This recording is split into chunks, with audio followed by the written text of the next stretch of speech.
Alhamdulillah, wassalatu wassalamu ala rasulillah, la hawla wa la quwwata illa billah. Pertanyaan, orang yang menjadikan hawa nafsu sebagai Tuhannya, apakah berarti sudah keluar dari Islam? Ketika dia menuruti hawa nafsu kemudian sekedar berbuat maksiat, tetapi meyakini bahwa Allah satu-satunya yang berhak dia sembah, belum. Ayat yang beliau bawakan tadi untuk menjelaskan kepada kita bahwa semakin tauhid itu murni, semakin jauh dari maksiat. Ya. Apakah kita harus belajar tauhid selama 13 tahun seperti para sahabat? Tentu tidak.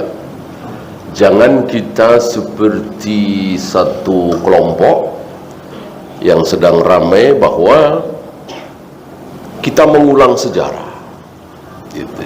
Mereka mengatakan sekarang ini kita masih periode Mekah, belum periode Madinah, karena belum ada negara Islam.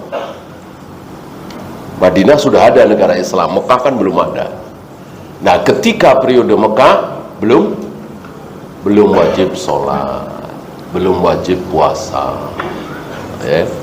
Jadi seolah memposisikan diri sebagai Rasul dan para sahabat. Tentu ini batil. Syariat Islam sudah sempurna ketika Nabi wafat, nggak mungkin berubah, ya.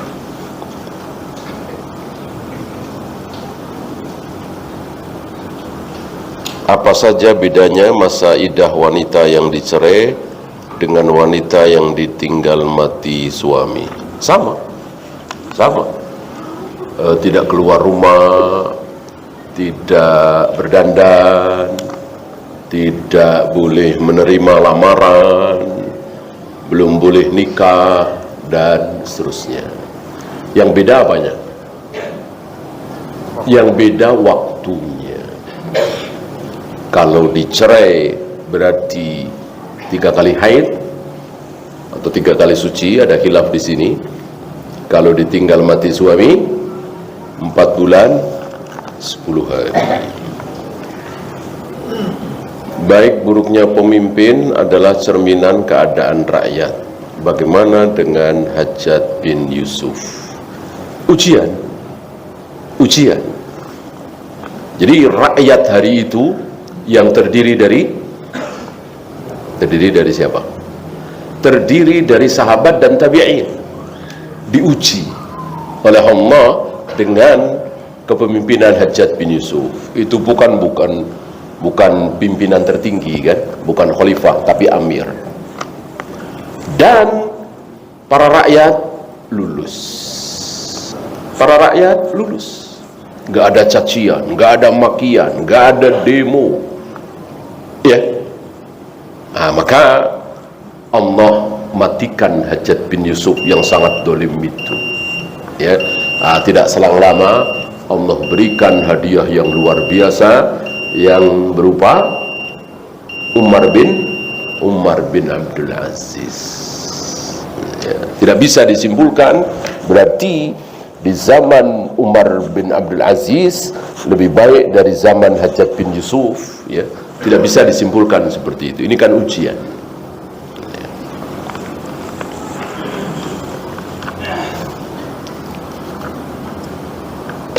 Ada yang mengatakan bahwa jangan terlalu kencang dalam masalah furu'. Furu' yang mana? Sebab kalau dikatakan furu' itu fikih, furu' itu masalah ruku', masalah sujud, gitu. Apabila ada yang membolehkan ruku' kepala jauh lebih rendah dari punggung misalnya, apakah kemudian kita tidak boleh menggigit sunnah Nabi dengan gigi geraham? Bahwa Nabi ketika ruku, seandainya ada bejana berisi air diletakkan di atas punggung beliau, tidak akan tumpah. Ini kan terang benderang. Lalu dengan alasan oh itu furu, maka ketika rukuk itu kepala jauh lebih rendah dari punggung atau jauh lebih rendah dari pantat, ya nggak usah disalahin, itu furu. Ya, nanti ada yang nunjuk dengan jari, ada yang tidak. Furu nggak?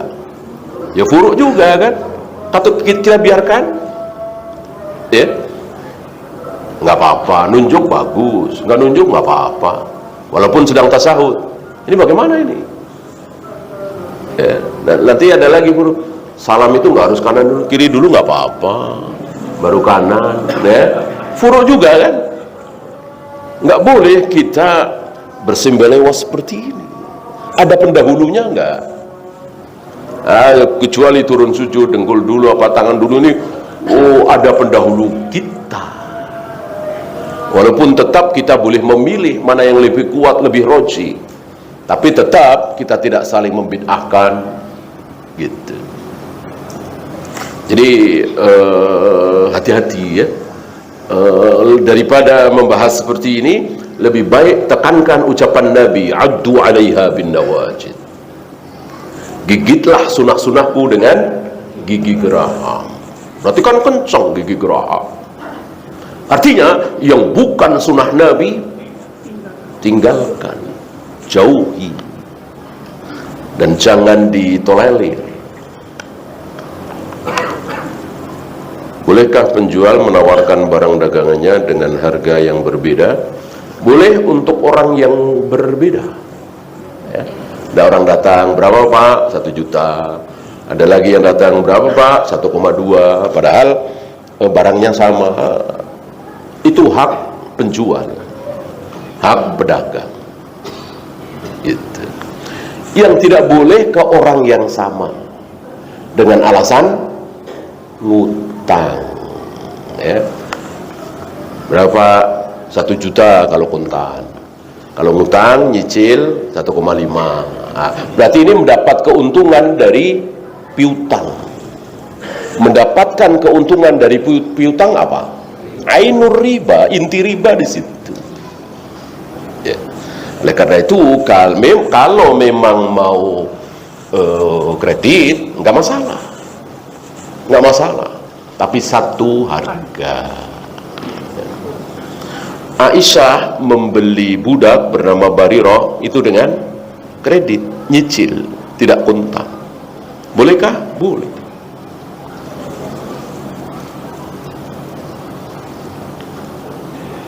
Bolehkah menjual barang kepada orang kafir? Boleh selagi barang tersebut tidak untuk kekufuran. Kalau jelas untuk kekufuran, ya tidak boleh. Ya tentu kita bisa tahu ya. Misalnya pas Natalan yang ramai dicari orang untuk Natalan apa, kita sengaja jualan itu, boleh nggak kira-kira? Nah, tentu tidak boleh. Tentu tidak boleh. Apa misalnya lilin atau lampu hias. Beda kalau setiap hari kita memang jualan lilin, jualan lampu hias. Pas Natalan ada yang beli, tentu nggak masalah. Siapa yang lebih utama untuk menjadi wali, kakak laki-laki atau paman? Paman ya, karena paman itu kedudukannya seperti ayah ya.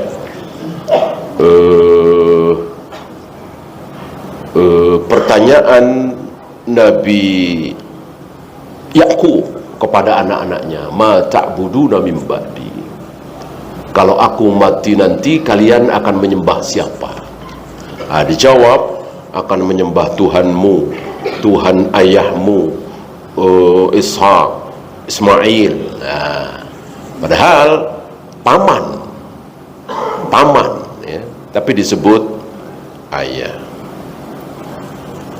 Bagaimana hukum jual beli online dengan pembayaran di tempat? Ada riba? Saya kira nggak ada ribanya, nggak masalah. Udah jelas harganya, jelas barangnya, ya. Tidak ada riba, goror. Kalau tidak ada gharar, misalnya jelas handphone tipe apa, ya berarti nggak ada gharar. Apalagi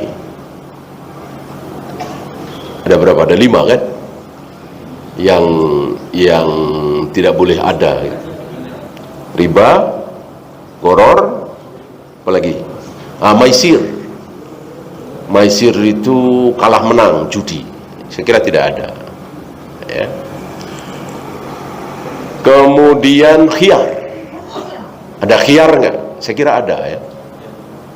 Kalau antum datang barang, kemudian antum harus membayar, boleh diteruskan, boleh dibatalkan, ya kan? Boleh dibatalkan? Boleh. Nah, itu khiyar, boleh. Ya. Kemudian khida, tidak ada tipuan. Kalau itu terpenuhi, insya Allah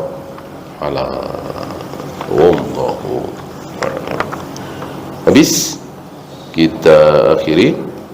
Subhanakallahumma bihamdika asyhadu an la ilaha illa anta astaghfiruka wa atubu ilaik.